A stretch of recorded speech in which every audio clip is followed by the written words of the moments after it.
Hey, the Grand Alive. This is Will Bowman, and this is Eastern Oregon Adventures with Jim Whitbeck and Eric Valentine. And today, we're talking about stoves. This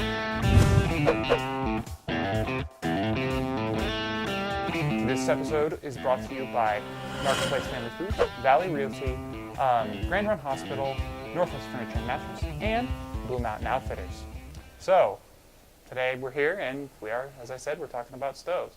So, we're going to talk a little bit about a couple different types of stoves, starting with my awesome little stove, which these two have been making fun of as a heavy space. No, I've got one like that. Notice how defensive they are.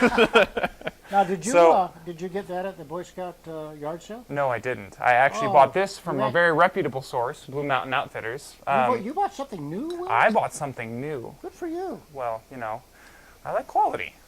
So it's really handy. It's very handy. You just buy these little MSR cartridges, and you have a little stove piece that goes onto the top.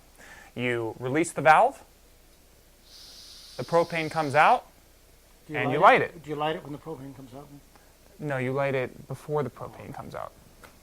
Actually, let the propane run for about 10 minutes, and then you light it. Anyway, I'll let you borrow it. You can try it out sometime. You're kind of a newbie when it comes to backpacking. So this is my favorite. This is my favorite stove. But then again, I haven't really used a lot of other stoves. So what else do we have here? So Well, Eric, tell me a little bit about. Interestingly enough, this is the stove I use. Although I use the canisters come in two sizes, and I use the smaller size because it's weighs less. However, in my earlier days, when I still carry a toothbrush that I've cut the handle off of, but when I was backpacking on the Pacific Crest Trail and keeping track of every ounce, what do you think of that weight, Will? I think that is very light. Yeah. So I would use this little lightweight stove. You can see it's been well used on the inside, and it runs on fuel tabs. And I would take 3 or 4 fuel tabs with me, and this would be my cooking facilitator, so to speak, for 100 miles of backpacking. One of the reasons I don't use it currently is it is relatively slow to get a sufficient amount of water boiling, either to put into a freeze-dried dinner or boil water I think our coffee is done. I use for oatmeal. So, anyway, if you want to go lightweight, this is the ticket. So we just finished up coffee in this How really long cool did that thing. take, Jim? About 3 minutes, in part because I was worried that it was going to boil over and make me look like an idiot. So I kept it pretty low through there. But expect a few grounds in here, but it should still be pretty good stuff. Now is this Starkey coffee? This is Starkey coffee, actually. Awesome. Yeah. I'm so and excited. This thing, it actually makes really, really good coffee. But What is all this? Of this is just your stove with a container attached to it, basically. They call it a Jetboil. It's definitely sort of like a staple for a lot of people these days. And it, it really does, it works really, really well. Usually it'll boil a liter of water in, up to 5 minutes maybe. Wow. Usually a And little bit Jim, less why than don't you that, so. explain that windshield there and the mechanism that accelerates the heating? There's not a whole lot to it. I mean, there's just a kind of a wavy coil going around the outside that's just basically insulating around this. You hold that out here so that the camera can see it. So instead of just having this, the burner right here, it's got a wavy coil that kind of goes around it and just protects it from the wind. That's the thing. There's not a ton of like technology or stuff, anything new that's in it. It uses the exact same fuel as this does, which is actually mostly butane or isobutane and then propane. It's nice because it's a standardized measurement now. A lot of people worry because it used to be that with these stoves, with these canister stoves, they all required a different thread like diameter and different things like that. And it's all totally standardized now. The nice thing about the Jetboil as well, actually one of the favorite things to me, is that it's all self-contained. So you get the smaller size fuel, which is what Eric was mentioning, but I have it over there.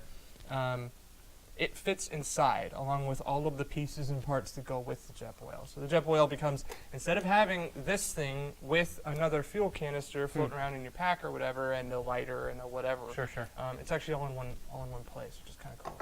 So I guess what I'm seeing here is that as we migrate up in weight, we gain in convenience. And speed, yes. And speed. Yeah, sure. Yeah, the So- convenience is the fact that this boiled in 3 minutes. Yeah. Absolutely. And this, I mean, I put a pot on this thing, and it probably takes a good 10 minutes to get to a boil. You know. And you know, so with Eric's, like, they're nice, but they will take forever to boil. Right. A liter of water, like over 10 minutes, usually 20. Wow. We actually have a data sheet over there that has a breakdown of everything, every fuel source and how long it'll take to boil the water and stuff like that. So it's helpful to know that, but yeah, there's always trade-offs. The other major one that we don't have represented here is white gas, which is like these. It's kind of like comes in like a water bottle type thing, and it's metal and it has like a liquid fuel in it, and that's nice, and it's very like. You know, it dates back to like the 70s. Whisper Light stoves are usually, you know, MSR makes them. They're the standard for that. And they boil really fast, and they don't depend on air pressure, so they work really well in bad conditions and high altitudes because they don't depend on anything. They're just feeding fuel into itself, right? And the other thing is that this, you can't ship this. You can't bring it with you on an airplane. And when you go to Nepal, like, they're not going to have these That's necessarily, interesting. right? So Even with if- all the climbers now, you can't rely on finding those Right, canisters. right, exactly. So- And Eastern Europe, in Europe, like, they use a totally different fuel source. So you have to. The nice thing about the white gas, the water bottle one, is that you can find it anywhere. So if you're looking for weight, if you're looking for convenience, or if you're a Buddhist, these MSR aren't going to work. At least these MSR ones aren't going to work because you're not going to find them in Nepal. Right. As par convenience, the smaller it is, the longer it takes. Yeah, I mean, Eric's are nice because they're small and they're light and they're not efficient, but No. they're, you know, easy too. If And you they have- also yeah. like they're not going to break. Is the other That's thing, right? true. Like this thing, you know, there's mechanics in there, and you know the starter might break if you don't have a lighter, then you might be in trouble. That kind of stuff. So yeah. So it's probably good to bring a backup lighting, even if you have the jet boil. Yeah, for sure. Yeah. Always yeah, have yeah. contingencies. Yeah. All right. Well, I think that's probably good for today. Yep. Thanks for tuning in to us, LeGrand Alive. This has been Eastern Oregon Adventures, brought to you by Northwest Furniture and Mattress, Valley Realty, Grand Ron Hospital, Marketplace Family Foods, and Blue Mountain Outfitters. Tune in for more local content. I'm Will Bowman.